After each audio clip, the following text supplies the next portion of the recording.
Very very good morning बच्चों। आप lecture number 2 में हम लोग मैनेजमेंट एंड एडमिनिस्ट्रेशन के रीस्टार्ट बैच में for January 26 attempt. Last class में हमने सेक्शंस 88 पढ़ा था, सेक्शन 92 पढ़ा था, सेक्शन 93 डिलीटेड है, सेक्शन 94 और 95 की चर्चाएं की थी। आप चैट बॉक्स में लिखना शुरू करें कि अगर कंपनी लिस्टेड है तो उसका एनुअल रिटर्न का फॉर्म नंबर बताइए, और क्या फॉर्म को सर्टिफाई करवाना होता है तो कौन करता है एनुअल रिटर्न को certify in case of listed company. Listed company के केस में कौन है जो सर्टिफाई करता है एमजीटी 7 को।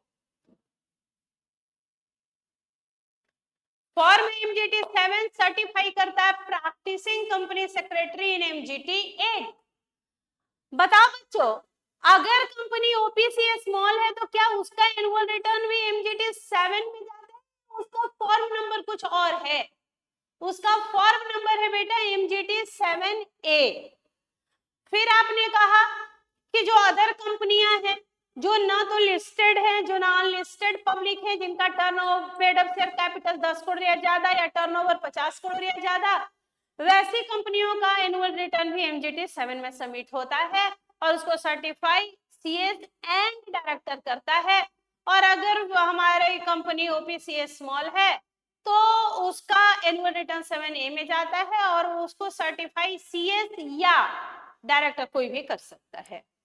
ये करने के बाद आपने कहा कि भैया एनुअल रिटर्न बताओ तो कितने दिन के अंदर सबमिट करते हैं, एक्चुअल डेट और due date of AGM whichever is earlier से कितने दिन के अंदर आप एनुअल रिटर्न आरओसी को सबमिट करते हैं।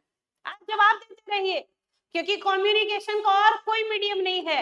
आप वहां बैठे हैं, हम यहाँ हैं, आप दिल्ली में, नेपाल में, उत्तराखंड में और हम झारखंड में, तो यही एक मीडियम है। चैट बॉक्स में चैट करके बताइए कि कितने दिन के अंदर आपको जो है एनुअल रिटर्न रजिस्ट्रार को सबमिट करना है, एक्चुअल डेट ऑफ एजीएम और due date of AGM whichever is earlier से कितने दिन के अंदर। ऑप्शन है 30 दिन के अंदर, 60 दिन के अंदर, 90 दिन के अंदर, 120 दिन के अंदर। कौन सा ऑप्शन आप बोल रहे हैं कि भाई सही है, कितने दिन के अंदर? राइट आंसर है 60 डेज के अंदर। यहाँ एक क्वेश्चन इंस्टीट्यूट ने पूछा बेटा कि एक कंपनी का एजीएम हुआ ही नहीं तो कंपनी के जो डायरेक्टर्स हैं, बोर्ड है, उनका कंटेंशन है, उनका बोलना है कि भाई हमारे यहाँ एजीएम तो हुआ ही नहीं तो हमें एनुअल रिटर्न सबमिट करना जरूरी नहीं है। क्या बोर्ड और डायरेक्टर का कंटेंशन, उनका ये मानना कि उनके यहाँ एजीएम नहीं हुआ तो उनको एनुअल रिटर्न सबमिट ही नहीं करना, ये सही है लॉ में कि गलत है? मुझे बताइए।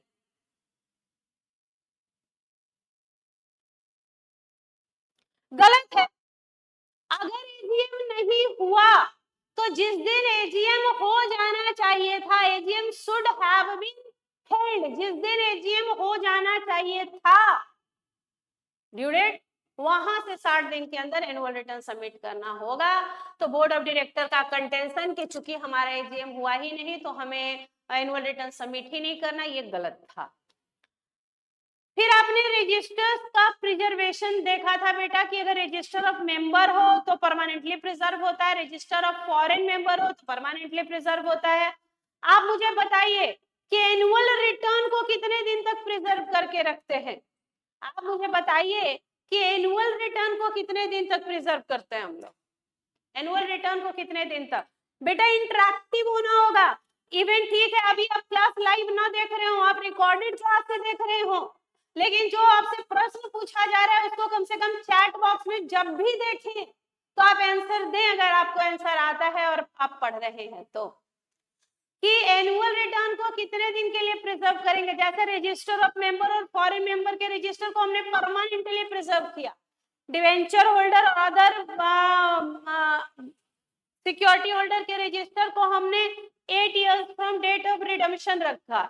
उसी तरीके से एनुअल रिटर्न को कितने दिन तक प्रिजर्व करके रखना है? 8 years from date of filing to ROC, जब आपने आरओसी को फाइल किया वहां से लेके 8 साल। हम बुक्स ऑफ अकाउंट्स को कहाँ रखते हैं बेटा? सेक्शन 94 में बुक्स ऑफ अकाउंट्स को कहाँ रखते हैं बताओ? जनरली या नॉर्मली आपसे कोई पूछे कि भाई बुक्स ऑफ अकाउंट्स को कहाँ रखते हैं, तो आंसर क्या है? Registered office. लेकिन क्या हम any other place in India भी अपने बुक्स को रख सकते हैं क्या? तो आंसर है हाँ। वेयर ग्रेटर देन 1/10 और 10% दोनों एक ही है, तो where greater than 1/10 member reside by passing SRNGM. SRNGM क्यों पास करना पड़ा था बेटा? क्योंकि हो सकता है कि ग्रेटर देन 1/10 मेंबर एक से ज्यादा प्लेस में रिसाइड करते हो, तो फिर कैसे तय किया जाए? तो स्पेशल रेजोल्यूशन पास करके जनरल मीटिंग में तय किया जाए कि हम कहाँ रखें बुक्स ऑफ अकाउंट्स। तो ये कुछ इंपॉर्टेंट सेगमेंट है। एक और क्वेश्चन है कि मेंबर की संख्या कितने से ज्यादा हो जाए तो रजिस्टर ऑफ मेंबर में आपको इंडेक्स बनाना जरूरी हो जाएगा। इंडेक्स बनाना कब जरूरी हो जाएगा? जब मेंबर की संख्या कितने से ज्यादा हो जाए, 50 या उससे ज्यादा हो जाए। जब मेंबर की संख्या 50 या मोर हो जाए तो आपको रजिस्टर ऑफ मेंबर में इंडेक्स बनाना होता है। और ये सब जो आप मेंटेन कर रहे हैं, register, return minute, these are the prima facie evidence कि ये चीजें हुई हैं। अगर मीटिंग हुई है तभी उसके प्रोसीडिंग्स को आप समरी फॉर्म में मिनट्स में लिख रहे हैं। आपके यहाँ ये सारी घटनाएं हुई हैं तभी एनुअल रिटर्न में आ रही हैं। आपके यहाँ मेंबर्स हैं, शेयर होल्डर हैं, सिक्योरिटी होल्डर हैं, डिवेंचर होल्डर हैं, बॉन्ड होल्डर हैं, तो ही आप रजिस्टर मेंटेन कर रहे हैं।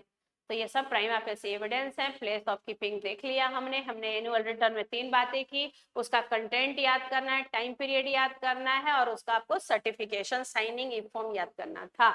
सेक्शन 88 याद हो गया। अगर आपको इतने सेक्शन याद हो गए हैं, सेक्शन 88 हो चुका है, 92 हो चुका है, 94 हो चुका है, 93 डिलीट हो चुका है, 95, तो बीच वाले सेक्शंस कर ले, वेरी वेरी वेरी इंपॉर्टेंट। और इनमें अमेंडमेंट भी हैं और अमेंडमेंट आपसे जनवरी अटेम्प्ट में वो पूछने के लिए भी तैयार है। जनवरी अटेम्प्ट में सेक्शन 90 से क्वेश्चन होगा ही होगा। तो सेक्शन 89, 90, 91 का पूरा सीरीज बिफोर मीटिंग तो आज हमें कंप्लीट कर लेना है और उसके बाद हम मीटिंग में आएंगे तो पहला सेगमेंट कंप्लीट करते हैं। चलिए बढ़ते हैं। बहुत बार बच्चे सेक्शन 89 में दिक्कत है, 90 में दिक्कत है, 89 में दिक्कत है बोलते हैं, तो आज दूर करते हैं उस तकलीफ को। सेक्शन 89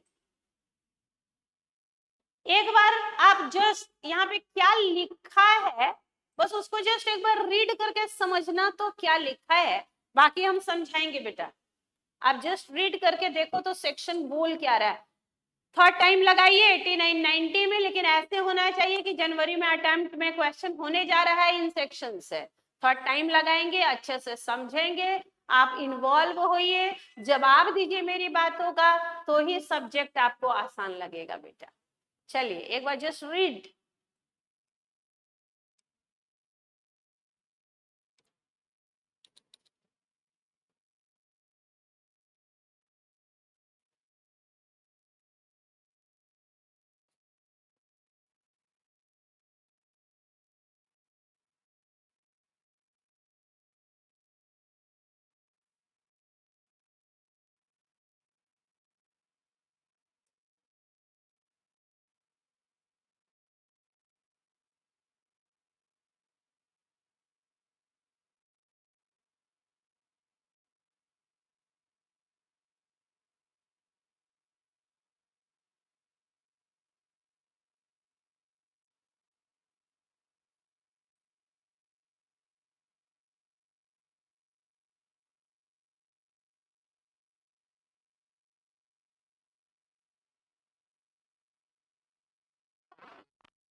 डिक्लेरेशन होने जा रहा है बेटा बेनिफिशियल इंटरेस्ट का।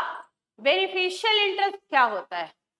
अब इसको ऐसे समझो, मान लो कि मुझे दाऊद इब्राहिम ने, मुझे विजय माल्या ने पैसे भिजवाए बेटा बाहर से और कहा कि चूंकि मैंने लगा सकता हूँ टीसीएस के शेयर में पैसे, मैं डिफॉल्टर हूं, मैं तो भागा हूं, आप तो वही हैं।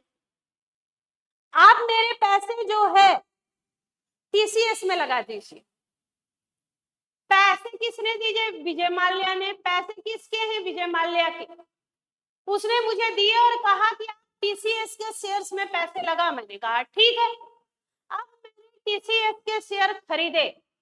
अब टीसीएस के रजिस्टर ऑफ मेंबर में किसका नाम आएगा बेटा? मेंबर में जाहिर सी बात है मेरा नाम आएगा। तो हम हो गए रजिस्टर्ड ऑनर।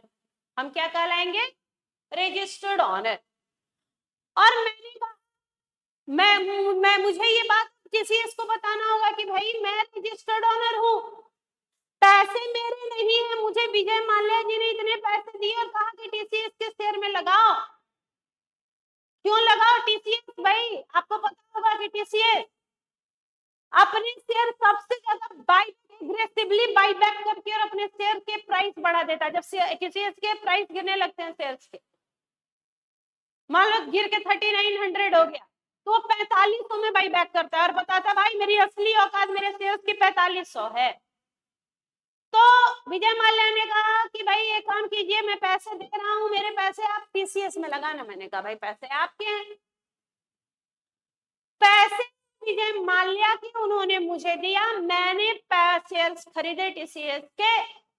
हम हो गए बेटा registered honour.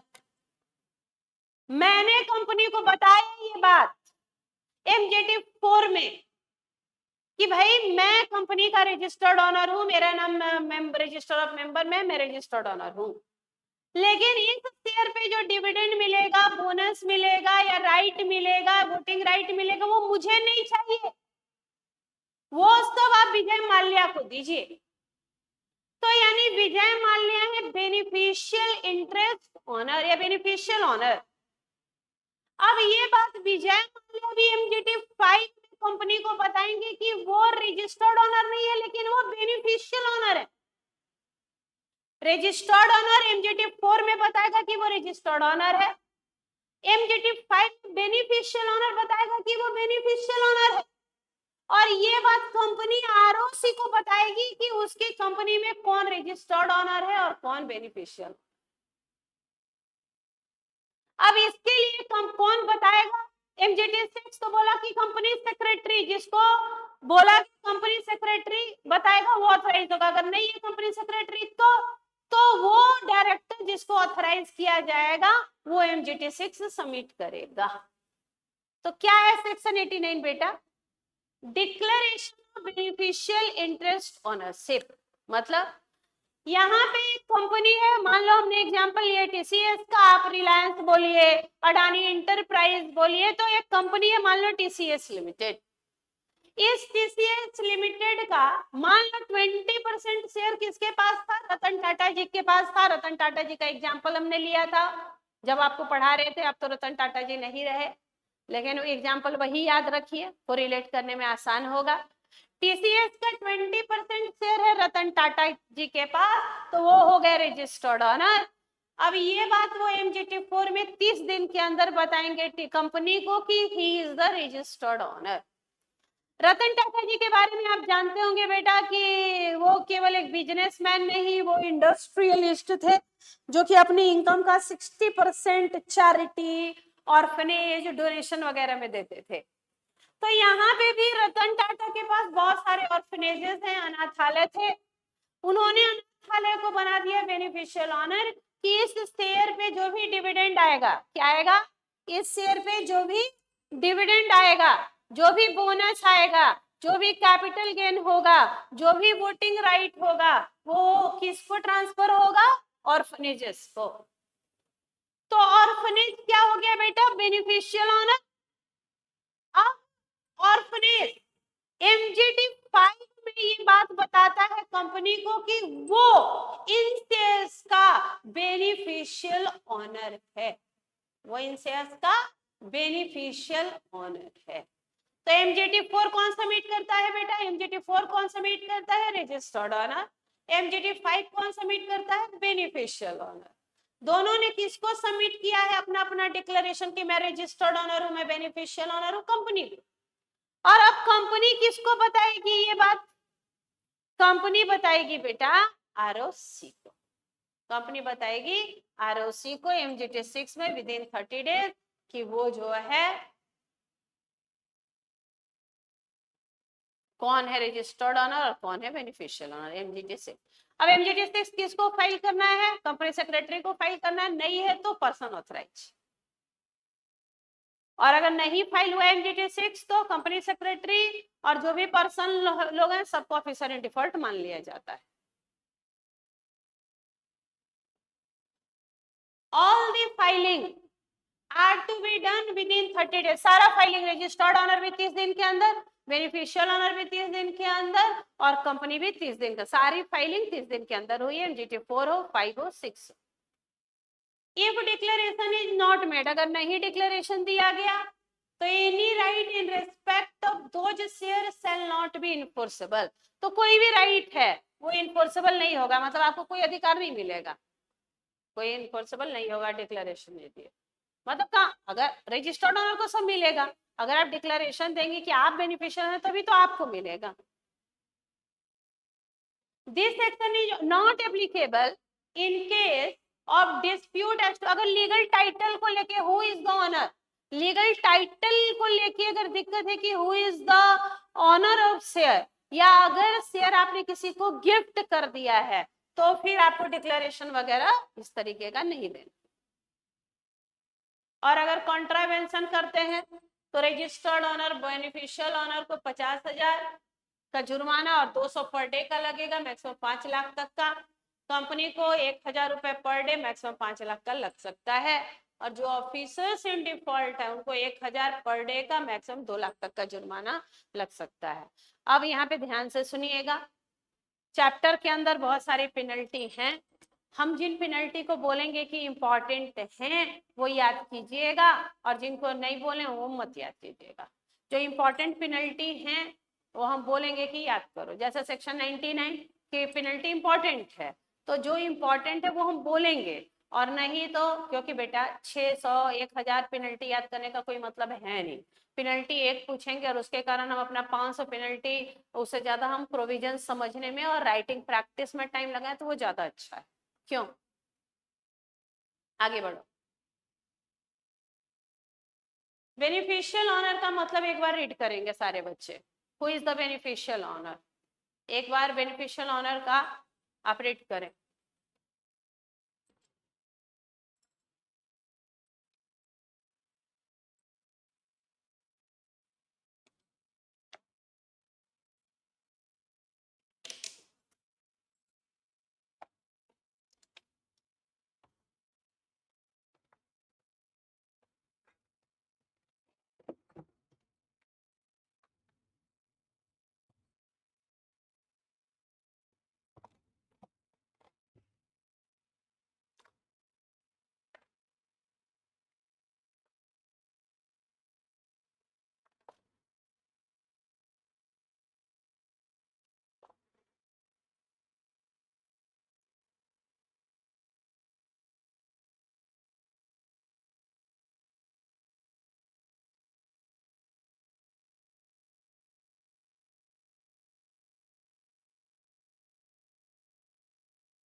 Meaning of beneficial owner,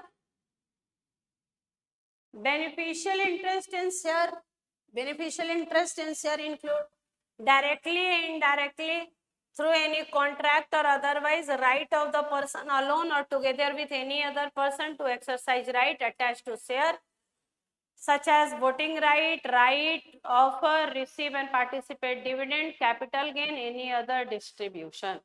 अब यहाँ पे थोड़ा अमेंडमेंट है, यहाँ पे अमेंडमेंट है, लिख लेंगे आप अमेंडमेंट। अमेंडमेंट, इस सेक्शन में कुछ अमेंडमेंट है क्या? पहला, delegation of responsibility, delegation of responsibility to furnish information to ROC in MGT 6. Delegation of responsibility to furnish information to ROC, MGT 6 में जो इंफॉर्मेशन देना गया है उसके लिए डेलीगेशन किसको देंगे?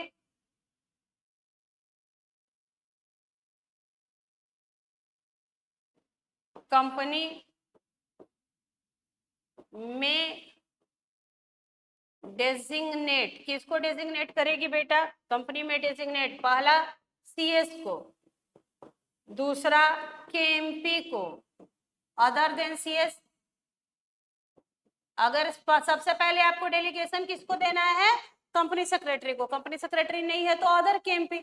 आपको पता है KMP कौन? CEO, CFO, CS, CEO, CFO, CS, MD, WTD manager को बोलते हैं KMP। तो सबसे पहला किसको डेलीगेट करेगी कि तुम MGT 6 सबमिट करो? CS को। CS नहीं है तो अदर KMP को, और अगर वो भी नहीं है तो every director, every director. If no CS और KMP, KMP CS नहीं है तो एवरी डायरेक्टर की रिस्पॉन्सिबिलिटी हो जाएगी।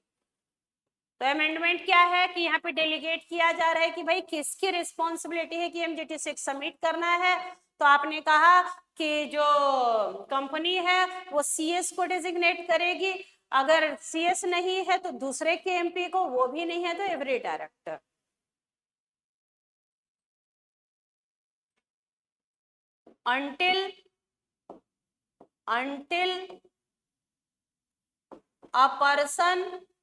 until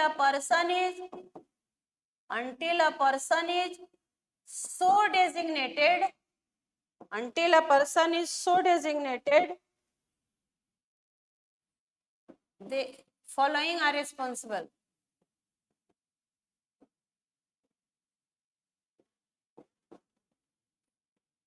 कौन? Following are responsible.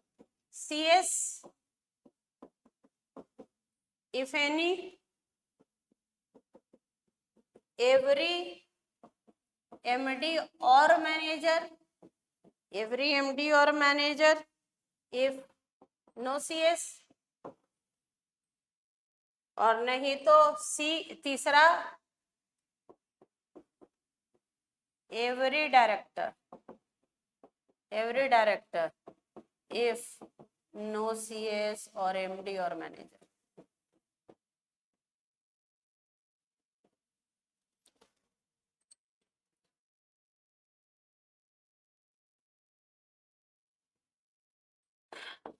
If company changes, अगर कंपनी चेंज करा, if company changes the designated person, अगर कंपनी किसको चेंज करती है? डेजिग्नेटेड पर्सन को, तो इंटीमेट ROC इन GNL 2, जनरल फॉर्म 2 में ROC को बताना है कि हमने डेजिग्नेटेड पर्सन चेंज किया। अमेंडमेंट है, इंपॉर्टेंट हो गया, लिख लीजिए आप एक बार, थोड़ा सा नोट डाउन कर लीजिए अमेंडमेंट को, और फिर हम एक बार और समझाएंगे।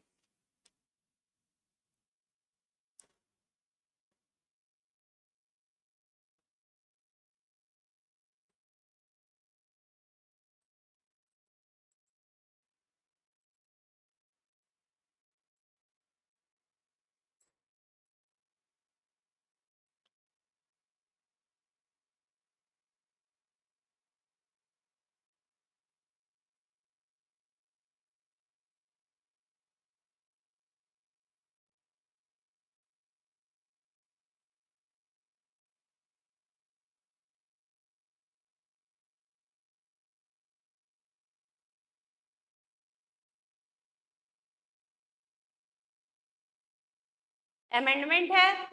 किसकी रिस्पॉन्सिबिलिटी है बेटा कि उसको आरओसी को MGT 6 सबमिट करना है? अभी आपने बोला कि रजिस्टर्ड ऑनर तो MGT 4 सबमिट कर दिया 30 दिन के अंदर, बेनिफिशियल ऑनर MGT 5 सबमिट किया। भाई MGT 6 किसको सबमिट करना है? कंपनी को, आरओसी को। तो कंपनी किसको डेलीगेट करे ये पावर? तो इसने कहा कि कंपनी जो है CS को बोलेगा। अगर CS नहीं है तो दूसरे के MP, ना तो CS है ना दूसरे के MP है, तो एवरी डायरेक्टर रिस्पॉन्सिबल हो जाएंगे भैया। अगर कंपनी ने ऐसा कोई डेजिग्नेट नहीं किया किसी को, ऐसा कोई डेलीगेशन नहीं किया है पावर को, तो कौन रिस्पॉन्सिबल है? CS। CS नहीं है तो MD मैनेजर, वो भी नहीं है तो एवरी डायरेक्टर। और मान लो पहले हमने CS को भाई ये डेलीगेट किया था, पावर डेजिग्नेट किया था कि ही विल सबमिट MGT 6, बाद में मैंने चेंज कर दिया कि नहीं CS नहीं करेगा, MD करेगा। तो ये बात मुझे आरओसी को एक फॉर्म सबमिट करके बताना होगा। फॉर्म होगा जनरल फॉर्म GNL 2। मैडम अभी तुम लोग MGT पढ़ते तो यहाँ GNL क्यों शुरू हो गया? बेटा कुछ बातें छूट गई या फिर बाद में जो चेंजेस हो रहे हैं तो अब उसको चैप्टर में कैसे अमेंड करेंगे? आपको पता है कंपनीज एक्ट पार्लियामेंट में बना, तो चेंजेस के लिए पार्लियामेंट जाना पड़ेगा। अब इतना कौन प्रोसेस में जाएगा? तो उससे अच्छा है हम लोग जनरल फॉर्म में डाल देते हैं GNL 2। मिसलेनियस में जनरल फॉर्म है, वो हमेशा ऐड होते रहेंगे GNL 2। इंपॉर्टेंट है, अगर कंपनी चेंज करती है डेजिग्नेटेड पर्सन तो ये बात GNL 2 में बात। Section 90 very very very important for January attempt, very very very important for January attempt. Section 90 very very important. क्यों? बहुत सारे बेन आ रहे हैं बेटा, बेन 1 2 3 4।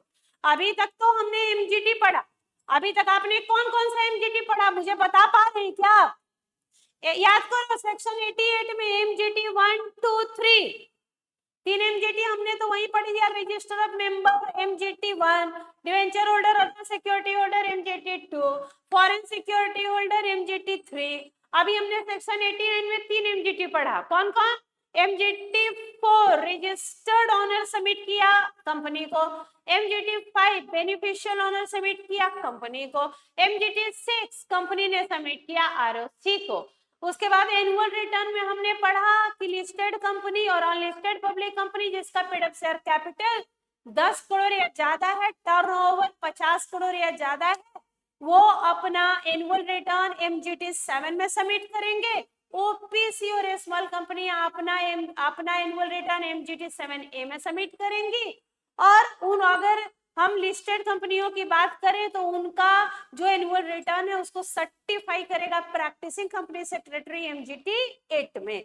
तो भैया अभी तक तो हमने MGT 8 तक पढ़ लिया, 1 2 3 4 5 6 7 7A और 8, और उसके अलावा एक जनरल फॉर्म 2 पढ़ा। अभी इस सेक्शन के अंदर हम बेन पढ़ने जा रहे हैं, BEN, बेन 1 2 3 4। तो बेन से क्वेश्चन होगा ही होगा जनवरी अटेम्प्ट में। आप मेरे वर्ड्स याद रखिएगा, सेक्शन 90 और 89 आने की बहुत बहुत बहुत प्रोबेबिलिटी है। चेंजेस जहां जहां, और भी इस चैप्टर में चेंज है बेटा, कोरम में चेंज है, कोरम में चेंज है। तो कोरम वाले सेक्शन में 103 में आएंगे तो कोरम के चेंज देखेंगे। तो इस बार क्वेश्चन सेक्शन 89 90 और कोरम से होने की बहुत very very very high probability है जनवरी अटेम्प्ट। चलो नेक्स्ट सेक्शन में मूव करते हैं। रजिस्टर ऑफ SBO, प्यार से सिग्निफिकेंट बेनिफिशियल ऑनर को क्या बोलते हैं बेटा? SBO। सिग्निफिकेंट बेनिफिशियल ऑनर को क्या बोलते हैं हम लोग प्यार से? SBO, significant beneficial owner. अगर आप मेरी क्लास पहली बार देख रहे हैं, आज से पहले आपने ना तो फाउंडेशन में मुझसे क्लास ली है ना इंटर से, तो और आपको ये हैंड रिटन नोट्स चाहिए तो आप मुझे हाय का मैसेज कीजिए मेरे व्हाट्सएप नंबर पे। आप मुझे हाय का मैसेज कीजिए मेरे व्हाट्सएप नंबर पे 7291010463 पे, जहां आपको ये हैंड रिटन नोट्स मिल जाएगा। और भी वहां पे क्वेश्चन वगैरह की हम लोग प्रैक्टिस करेंगे, डाउट वगैरह की बातें करेंगे। हम लोग एक व्हाट्सएप ग्रुप भी बनाएंगे जिसमें आपको हम ऐड करेंगे। तो आप मुझे हाय का मैसेज कीजिएगा तो ये हैंड रिटन नोट्स आपको हम प्रोवाइड करा देंगे। आप फोटोकॉपी उसका निकलवा लीजिएगा प्रिंट आउट, और उसके बाद जो है आप वहीं पे उसको जो हम लिखवा रहे हैं लिखिए, अंडरलाइन करें, और उसके बाद याद करने के बाद क्लास खत्म होने के बाद एक बार उसको आप लिख लें तो राइटिंग प्रैक्टिस भी होती जाएगी, सेक्शंस की, प्रोविजंस की। क्योंकि एक गलती जो बच्चे करते हैं बेटा, वो थोड़ा राइटिंग प्रैक्टिस कम करते हैं। ऐसा हम लोग नहीं करेंगे, हर दिन एक दो क्वेश्चन हम लोग पूरा थ्रू आउट बनाएंगे तो भी पता चला कि एग्जाम तक 200 क्वेश्चन हमने लिख दिया कॉपी में, राइटिंग प्रैक्टिस कर डाली। तो ये जरूरी है। बहुत बार बच्चे बड़ा मिस्टेक करते हैं, वो सोचते हैं कि सिलेबस खत्म हो जाएगा तो लिखेंगे। नहीं बेटा, आप टीचर के साथ साथ पढ़ते चलिए, लिखते चलिए, क्वेश्चन करते चलिए, तो आपको यकीन मानिए जब हम जिस दिन दिसंबर तक हम लोग 3 महीने में सब पूरा एकदम अच्छे से कोर्स निपटा लेंगे, और आप यकीन मानिए कि आप बोलिएगा कि चाहे कुछ हो जाए, क्वेश्चन कैसा भी हो होगा, मुझे कोई डर नहीं है। कॉन्सेप्चुअली क्लियर रहेंगे हम, क्वेश्चन लेंथी होगा ये मान के चलेंगे हम, ट्विस्ट हो सकता है, ट्रिकी हो सकता है, किसी भी चैप्टर को छोड़ेंगे नहीं हम अपना 100% देंगे, बाकी जो होगा देखा जाएगा।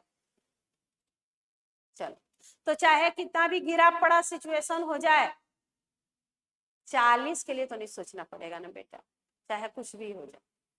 तो चलिए शुरू करते हैं। कोई भी पर्सन, अब ये पर्सन कौन होगा भैया? कोई भी पर्सन जो इंडिविजुअल है या एलएल, कोई भी पर्सन जो क्या है, एक इंडिविजुअल है या एलएलपी है या कंपनी है या ट्रस्ट है। कोई भी पर्सन, पर्सन का मतलब इसने कहा कोई भी इंडिविजुअल है, एलएलपी है, कंपनी है या ट्रस्ट है, वो एसबीओ कहलाएगा कब? जब वो किसी कंपनी का 10% या उससे ज्यादा, ग्रेटर देन इक्वल टू 10%, जब वो किसी कंपनी का greater than equal to 10% of paid up share capital और वोटिंग पावर या डिविडेंड राइट होल्ड करता है।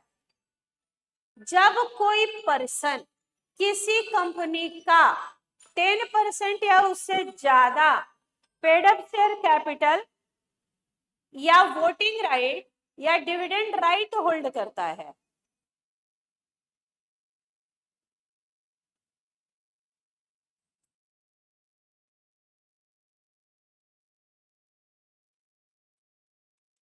जब कोई पर्सन, पर्सन मतलब इंडिविजुअल, एलएलपी, कंपनी या ट्रस्ट, किसी कंपनी का 10% या उससे ज्यादा पेड अप शेयर कैपिटल या वोटिंग पावर या डिविडेंड राइट होल्ड करता है,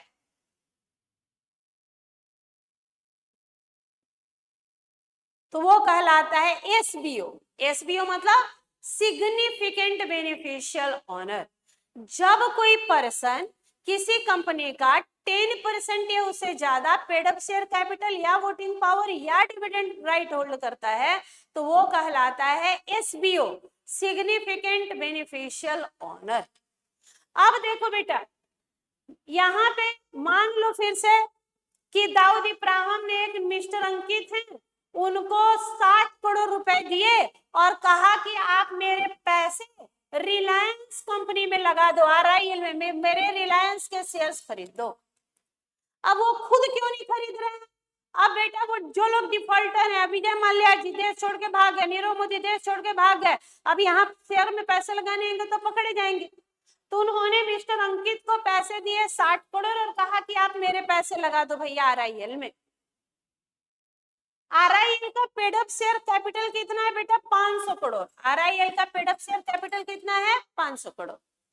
तो 500 करोड़ में 60 करोड़ इन्होंने ही लगा दिए, तो क्या 10% से ज्यादा है? बोल रहा है हाँ 12% है। तो क्या ये बात इस पर्सन को, कंपनी को बताना है क्या कि मैं आपकी कंपनी में एसबीओ हूं? बोल रहा है हाँ। किस फॉर्म में बताएगा बेटा? When one declaration of SBO, मैं एसबीओ हूं, ये बात वो बताएगा कि इसको कंपनी को 30 दिन के अंदर, जिस दिन वो एसबीओ बना। ठीक है, अब ये बात कंपनी आरओसी को बताएगी वेन टू में। अब ये बात कंपनी जो है किसको बताएगी? आरओसी को बताएगी कि भाई मेरी कंपनी में एसबीओ कौन है। किसको बताएगी?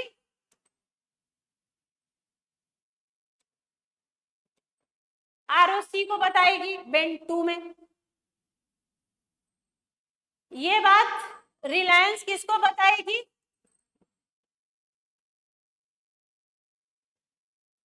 रिलायंस किसको बताएगी ये बात? आरओसी को बेन 2 में, कि मेरी कंपनी में कौन है एसबीओ।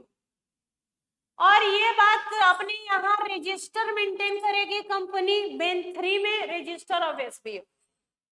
और बेन 4 में नोटिस इशू करेगी इन लोगों को। किसको? जिसको लगता है कंपनी को कि वो एसबीओ है, या लगता है कि वो एसबीओ नहीं है लेकिन उसको पता है कि कौन एसबीओ। मान लो सीए, उसको पता है कि एसबीओ है किस किस कंपनी में। बहुत सारे लोग तो ऐसे हैं जिनका पूरा पोर्टफोलियो सीए ही मेंटेन करते हैं, तो कंपनी को लगता है कि जो एसबीओ है उसको नोटिस भिजवाएगी बेन 4 में, या लगता है कि ये तो नहीं एसबीओ पर इसको पता है कि कौन है एसबीओ, या ये लास्ट 3 इयर्स में एसबीओ रहा है, उसको भी नोटिस भिजवाएगी। तो यहाँ पे बेन 4 आ गए। चारों बेन आप एक बार देखिए तो, बेन 1 2 3 4, एक बार आप बेन देखिए, एक बार बेन 1 2 3 4।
ठीक है बेटा, कोई भी पर्सन जो किसी कंपनी के 10% या उससे ज्यादा paid up share capital, voting power, dividend right hold करता है, वो एसबीओ कहलाता है।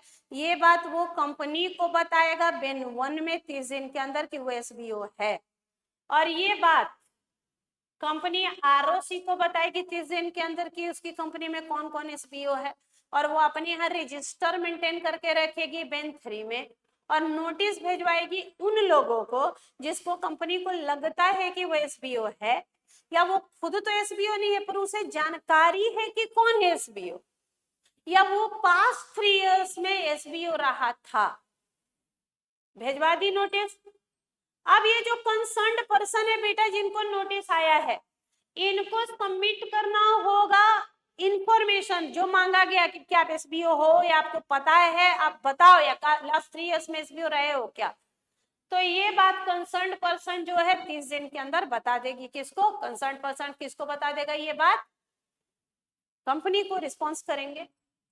Concerned person fails to give information where the concerned person fails to give information नहीं दे पाए, या तो इंफॉर्मेशन नहीं दिया या जो दिया वो अनसेटिस्फैक्टरली रिप्लाई था, तो कंपनी कहां चली जाएगी उस व्यक्ति के अगेंस्ट? एनसीएलटी के पास 15 दिन के अंदर। कंपनी ने नोटिस भिजवाया, कंसर्न्ड पर्सन 30 दिन के अंदर जवाब दीजिए।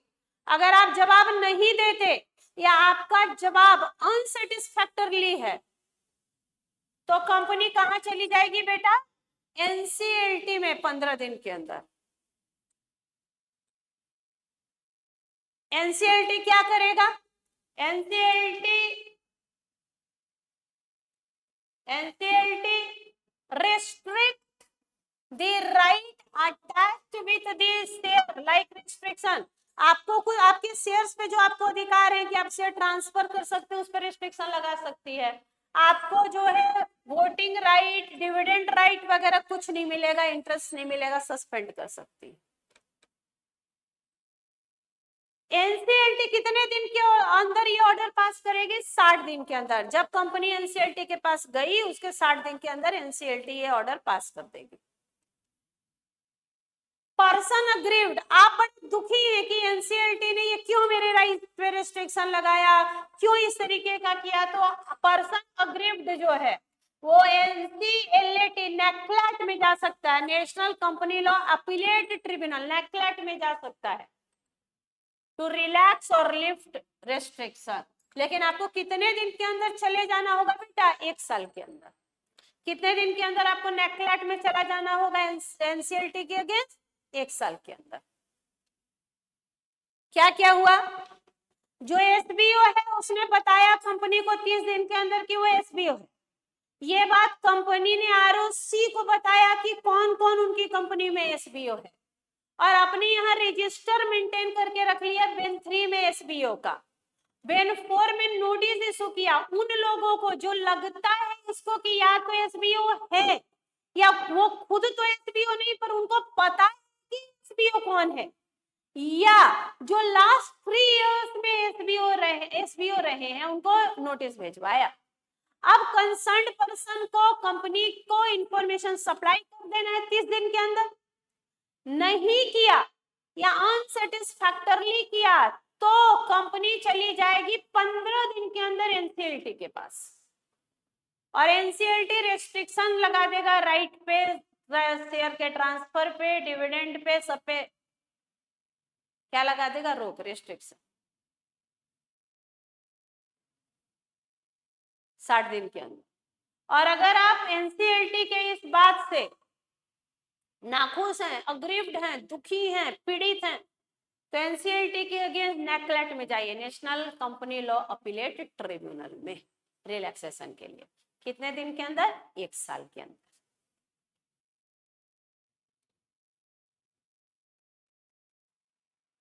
If no such application has been filed, his share shall be transferred to IEPF। अगर आप नहीं गए 1 साल के अंदर तो आपके शेयर कहाँ ट्रांसफर हो जाएंगे? Investor education protection fund account.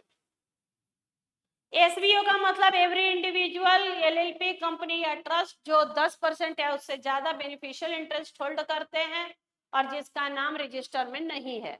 नहीं है तभी तो बताना है। अगर आपने शेयर खरीदा, आपका नाम लिख गया, जैसे यहाँ पे पैसे दिए थे आपने अंकित को, अंकित का नाम था, तो आपको डिक्लेरेशन देना था कि एसबीओ आप हैं। एक्सेप्शंस, इंपॉर्टेंट एक्सेप्शन पूछ देता है आपसे कि किस केस में आपको एसबीओ का डिक्लेरेशन नहीं देना है। Exception very very important. किस केस में आपको नहीं देना है डिक्लेरेशन? एक्सेप्शन, आप एसबीओ हैं लेकिन ये बात आपको बताना नहीं है कंपनी को। कब? जब आप आईपीएफ अथॉरिटी है। मान लो किसी कंपनी के 20% शेयर आईपीएफ में ट्रांसफर हो गए, तो 10% से ज्यादा पे ही हम एसबीओ हैं, तो क्या आईपीएफ को भी बताना है? क्या बोल रहे हैं? नहीं। होल्डिंग कंपनी है, रिपोर्टिंग एक कंपनी की कोई होल्डिंग कंपनी है, तो होल्डिंग कंपनी का मतलब ये है कि उसके पास ग्रेटर देन 50% शेयर्स है। तो ग्रेटर देन 50% है तो 10% से तो ज्यादा ही हो पेड अप के, तो क्या उनको भी बताने बोल रहे हैं? नहीं। आईपीएफ अथॉरिटी को नहीं बताना, होल्डिंग कंपनी को नहीं बताना। अगर आपकी कंपनी के share central government, state government या लोकल अथॉरिटी के पास है, central government, state government, local authority के पास है, तो भी आपको नहीं बताना। या आपके शेयर्स इन्वेस्टमेंट व्हीकल्स के पास है जो रेगुलेटेड है सेबी, आरबीआई या आईआरडीए से, या कोई म्यूचुअल फंड जैसे mutual fund, alternative investment fund, real estate या इंफ्रास्ट्रक्चर इन्वेस्टमेंट ट्रस्ट, ये सब है। ये आपके 10% से ज्यादा होल्ड किए हुए हैं, तो क्या इनको डिक्लेरेशन देना है कि ये एसपी है? बोल रहा नहीं, इनका तो है ही, ये तो गवर्नमेंट अथॉरिटी है, या इनका तो पूरा डिक्लेरेशन है ही, तो अलग से क्यों एसबीओ का डिक्लेरेशन देना? तो एक्सेप्शन है कि अगर किसी रिपोर्टिंग एंटिटी का 10% से ज्यादा शेयर आईईपीएफ अथॉरिटी के पास है, उसके बाद दूसरा हो गया होल्डिंग कंपनी के पास है, तीसरा सीजीएसडी लोकल अथॉरिटी के पास है, या किसी इन्वेस्टमेंट व्हीकल के पास है, तो इनको एसबीओ का डिक्लेरेशन देने की जरूरत नहीं है। एक्सेप्शन। आगे बढ़िए। Section 91, power to close register. भाई रजिस्टर बंद हो सकता है क्या? क्लोज हो सकता है क्या? हाँ। Normally closure of register is made for the पर, क्यों बंद क्यों कर रहे हैं बेटा रजिस्टर? क्यों अब नाम नहीं लिख रहे, बंद कर रहे हैं? क्योंकि डिविडेंड देना है, तो किसको दे? तो एक पर्टिकुलर रिकॉर्ड डेट में बंद करेंगे, वहां तक जो मेंबर थे, शेयर होल्डर थे, उन्हीं को तो देंगे। तो बोल रहा है अच्छा, purpose of declaring dividend, bonus, conducting AGM, EGM. Conducting AGM, EGM मतलब किसको नोटिस भेजवाएं, कौन मेंबर है, किसको नोटिस जाएगा, इसके लिए बंद करते हैं रजिस्टर। कंपनी में क्लोज द रजिस्टर, भाई कितने दिन के लिए? ये ऑब्जेक्टिव क्वेश्चन है। कितने दिन के लिए? तो एक साल में, एक साल में मैक्सिमम 45 डेज के लिए रजिस्टर क्लोज हो सकता है, और एक बार में मैक्सिमम 30 डेज के लिए एट अ टाइम। याद कीजिए डेट, एक साल में कितने दिन और एक बार में कितने दिन के लिए रजिस्टर क्लोज हो सकता है।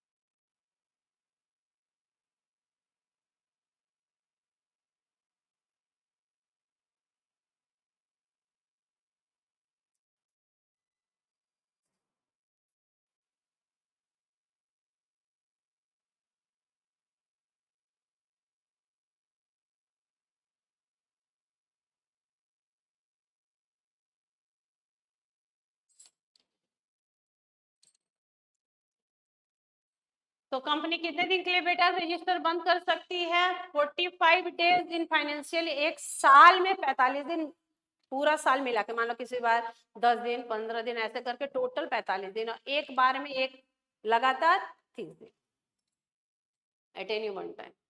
इंफॉर्मेशन इज प्रिस्क्राइब्ड बाई, पहले ही बता देना है, 7 दिन पहले ही बता देना है, 2 न्यूज़पेपर में, एक इंग्लिश एक वर्नाक्यूलर में, और कंपनी के वेबसाइट पे कि रजिस्टर क्लोज होने जा रहा है। कितने दिन पहले? 7 दिन। कैसे बता देना है? 2 न्यूज़पेपर, एक इंग्लिश एक वर्नाक्यूलर में, और कंपनी के वेबसाइट पे भी पब्लिश करना है कि क्लोजर होने जा रहा है रजिस्टर।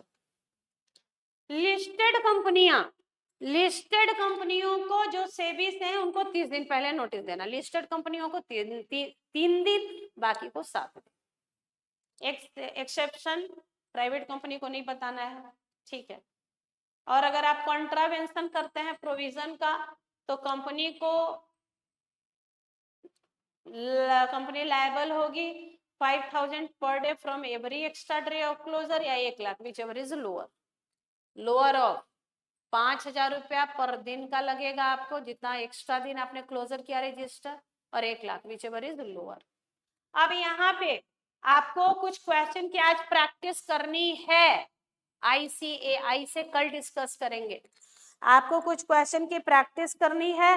क्वेश्चन नंबर लिख लीजिए, क्वेश्चन नंबर 4 ICAI का, क्वेश्चन नंबर 4 ICAI का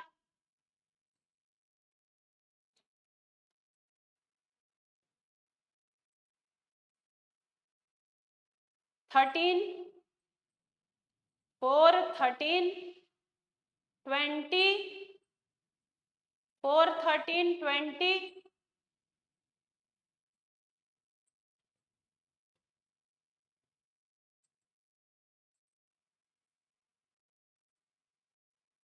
4 13 और 20 तीन क्वेश्चन आप एक बार देखिए आपसे बन रहा है क्या।